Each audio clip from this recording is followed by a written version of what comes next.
Comrade Sudhakar Reddy గారి మరణం పేదలకు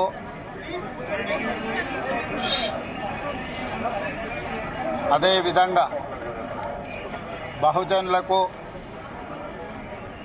సిద్ధాంతపరమైన రాజకీయాలను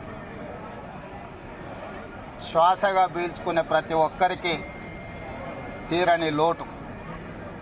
విద్యార్థి రాజకీయాల నుండి జాతీయ రాజకీయాల వరకు, చివరి శ్వాస వదిలే వరకు రాజీ పడని నిరాడంబర జీవితం, పడని సిద్ధాంత రాజకీయం,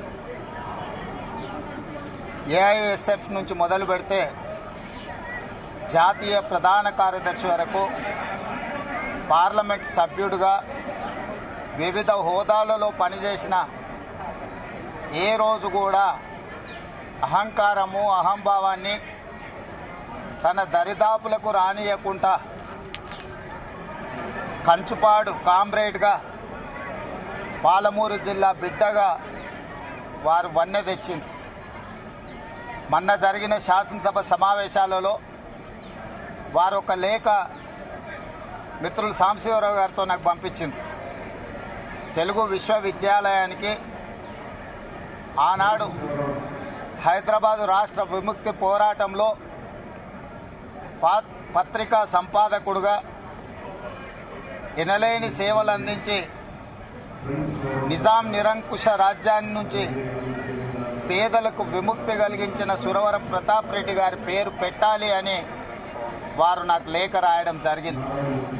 శాసనసభలో ఆ లేఖ నాకు అందించిన మరుక్షణం అక్కడికక్కడే సాంబశివరావు గారు ఇచ్చిన లేఖను సుధాకర్ రెడ్డి గారు చేసిన సూచన ప్రకారం తెలుగు విశ్వవిద్యాలయానికి తెలంగాణ ఆనాటి హైదరాబాద్ విముక్తి పోరాట యోధుడు సురవరం ప్రతాప్ రెడ్డి గారి పేరును పెట్టడం జరిగింది.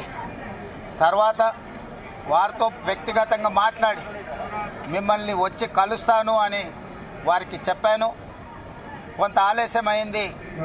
ఈ రకంగా కలుస్తానని నేను ఊహించలేదు. ఇది సిద్ధాంతపరమైన రాజకీయాలను ఆచరించే వాళ్లకు తీరని లోటు.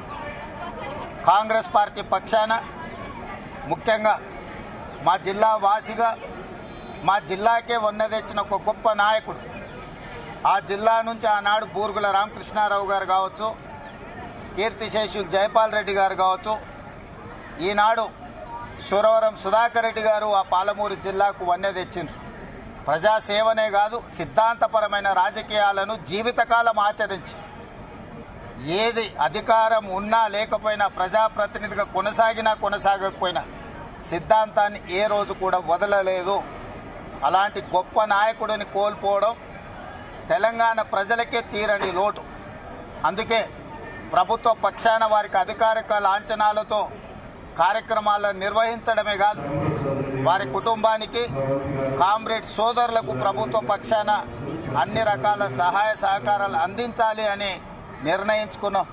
నిన్న జరిగిన మా పొలిటికల్ అడ్వైజరీ కమిటీ సమావేశంలో కూడా గాంధీ భవన్లో మా పిసిసి అధ్యక్షులు, ఏఐసిసి ఇన్ఛార్జ్ జనరల్ సెక్రటరీ గారు మా సమావేశంలో కూడా వారి ఆత్మకు శాంతి చేకూరాలి, వారు అందించిన ఎనలేని సేవలను మేము సమావేశంలో కూడా చర్చించుకోవడం జరిగింది.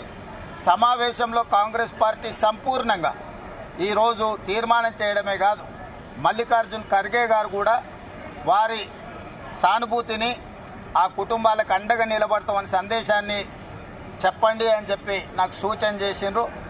ఈరోజు ఏఐసిసి పక్షాన, తెలంగాణ కాంగ్రెస్ పార్టీ పక్షాన, తెలంగాణ ప్రభుత్వం తరఫున కూడా వారికి ఘనమైన నివాళులు అర్పిస్తూ వారి కుటుంబానికి అండగా ఉంటాం. వారి ఆత్మకు శాంతి చేకూరాలని, వారి కుటుంబం మనోధైర్యం కోల్పోకుండా ఉండాలి అని కోరుకుంటూ మీ అందరి దగ్గర సెలవు తీసుకుంటున్నా. జోహార్ కామ్రేడ్ సుధాకర్ రెడ్డి గారు. సురవరం సుధాకర్ రెడ్డి గారి జ్ఞాపకార్థం ఏదైనా ఒక మంచి నిర్ణయం తీసుకుంటాం, మంత్రివర్గంలో చర్చిస్తాం.